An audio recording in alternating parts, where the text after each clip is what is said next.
এখানে আসলে কি ঘটনা ঘটলো যে ওই মহিলাটি ওই ছেলেটির শার্টের পেছনে দড়ি বেঁধে দিল? কাহিনীটা কি জানতে হলে ভিডিওটি শেষ পর্যন্ত দেখতে হবে।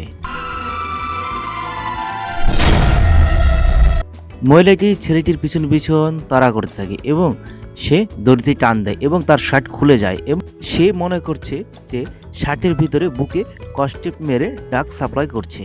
তাহলে কি এই ছেলেটি ড্রাগস নিয়ে যাচ্ছে?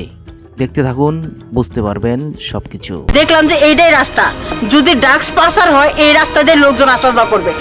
সাইডের লোকেরা সবাই দাঁড়িয়ে থাকে ড্রাগস পাচারকারীকে ধরার জন্য। শেষমেশ ওই মহিলাটি ওই ছেলেটিকে ধরিয়ে দেয়, বলে তার বুকে ড্রাগস আছে।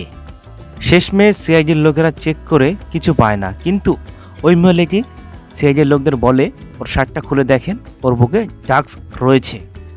ওনারে চাইতে দিবেন না, ওনার কাছে ড্রাগস আছে। সিআইডিরা ওই ছেলেটিকে চেক করে ললিপপ পেল। তাহলে কি ললিপপই তাহলে কি ড্রাগস? সিআইডিরা চেক করে ওই ছেলেটির কাছে আইস ললি পায়। সিআইডির একজন ম্যাডাম তাকে জিজ্ঞেস করে, এভাবে কেন আইস ললি পাচার করছি? কোন ছেলেটি উত্তর দিল, আইস ললি পাচার করছি না, এগুলো আমার মেয়ের জন্য নিয়ে যাচ্ছি। বস্তির ছেলে মেয়ের অত্যাচারে আমি এমন সিদ্ধান্ত নিতে বাধ্য হয়েছি, কারণ আমার আইস ললিগুলো খেয়ে ফেলে। এরপর ওই ছেলেটিকে সিআইডিরা ছেড়ে দেয়, সে তার বাড়িতে চলে যায়।